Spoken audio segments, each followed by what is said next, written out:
39 secondes. Il est venu me remettre un papier, un document de la part de la médiatrice du FASO. Je ne sais pas si on dit médiateur ou médiatrice du FASO. Médiateur. Voilà, médiateur du FASO. C'est un papier dans lequel Madame Sarah Sérémé, je ne sais pas si c'est ça son nom, me demandait de marrainer un événement qui devait se passer à la présidence pour décorer les femmes entreprenantes du Burkina. Je n'étais pas seule à l'Amdoulaye. J'ai dit à David Hervé en là que je ne suis pas intéressée. De la politique, je ne mange pas sur la même table que les politiciens et je ne vais pas marrainer cet événement, va remettre le document à Sarah Sérémé. Je suis trop petite pour cela. Et moi et les politiciens, on ne mange pas sur la même table. Mon soutien va à l'égard des familles qui mangent une fois par jour. David sort de chez moi. C'est sur ces termes que Hervé Davidonla a quitté mon domicile. Le lendemain, mon staff a été arrêté à mon domicile par la police des mœurs et des stupéfiants, sans convocation, sans mandat, menotté contre des tables et mis en cellule privée de la nourriture, violenté dans le but de savoir d'où venait ma fortune. Est-ce vrai que j'avais 27 ans en son temps? Qui est la personne qui me fréquente? Quelles sont les heures auxquelles il vient? Quel est le numéro matricule de cette personne? J'ai fait appel à la presse du Burkina Faso pour venir au commissariat quand mon équipe était arrêtée. Ils ont libéré mon équipe le même jour quand la presse a encerclé le commissariat. Il n'y a pas eu de suite jusqu'à aujourd'hui. Cela dure maintenant 1 année.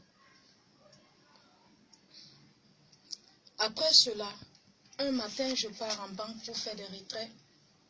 Toutes mes comptes sont bloqués sur l'étendue du territoire burkinabé, sans raison valable. On me dit de me rendre à la Fertière, que c'est là-bas qu'ils ont une réponse pour moi. J'ai dit ok. Je me rends à la Fertière, eux ils me disent non, que la décision vient d'en haut. J'ai serré l'école du directeur commercial, oui, je ne sais pas si on est directeur commercial, oui. Et je lui ai dit que soit vous me dites qui vous a dit de bloquer mon compte, soit quelqu'un d'entre nous va mourir. Il m'a dit de laisser ses cols. Tout le monde intervenait, j'ai laissé ses cols.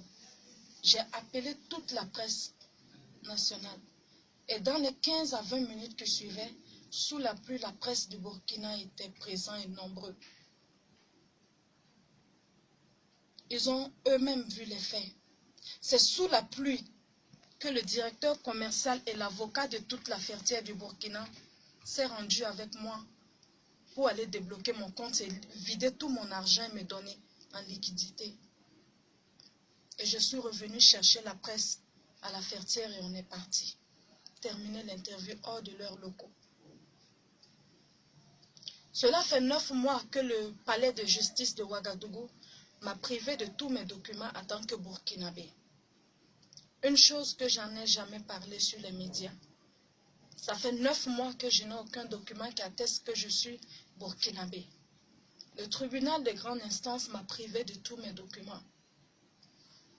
Je n'ai jamais fait un scandale. Ils sont allés au service des passeports, aller retirer le fond du dossier pour que jamais je ne puisse faire un passeport dans le pays.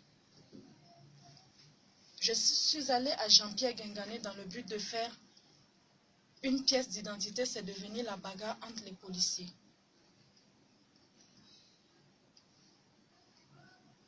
Ce pays m'a beaucoup torturée.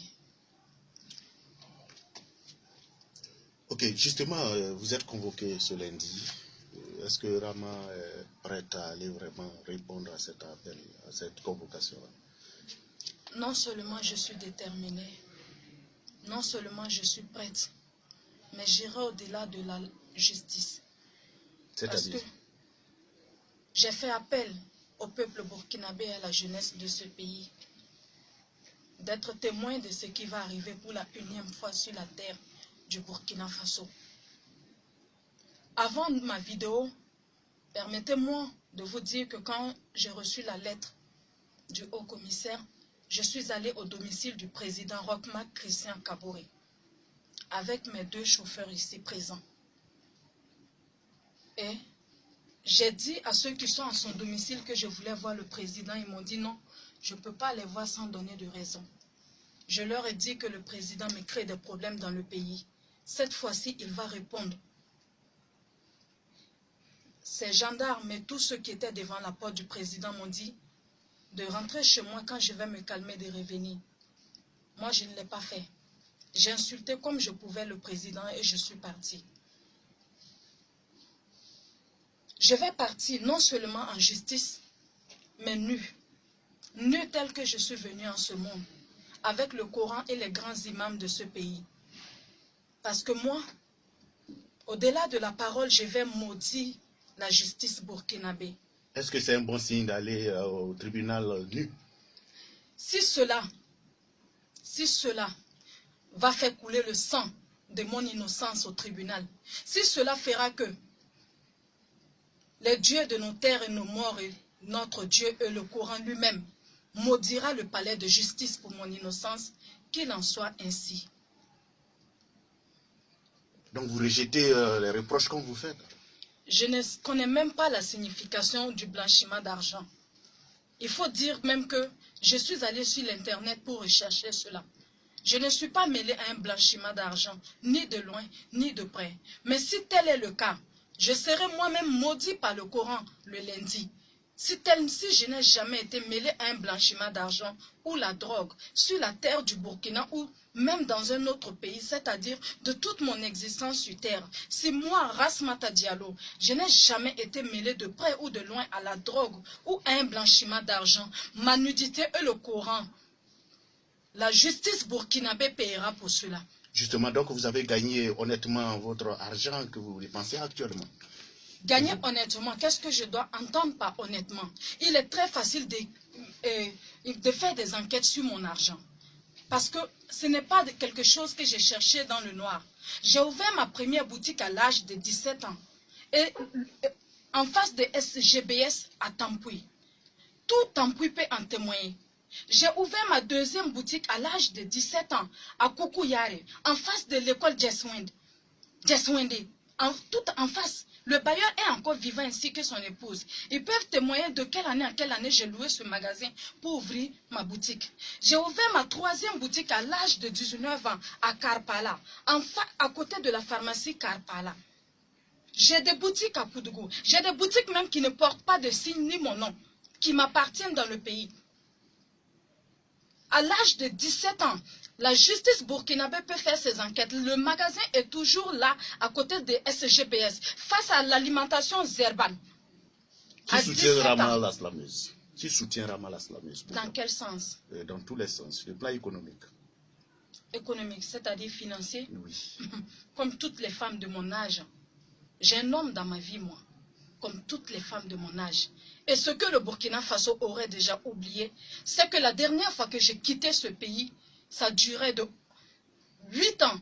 Et je suis revenu définitivement au Burkina. Après 8 ans d'absence, je suis revenu définitivement au Burkina Faso le 28 janvier 2016. Mon passeport entre les mains de la justice peut en témoigner. Mon retour définitif au Burkina. Après 8 ans d'absence au Burkina. Pourquoi ce pays recherche d'où vient ma fortune? Ok.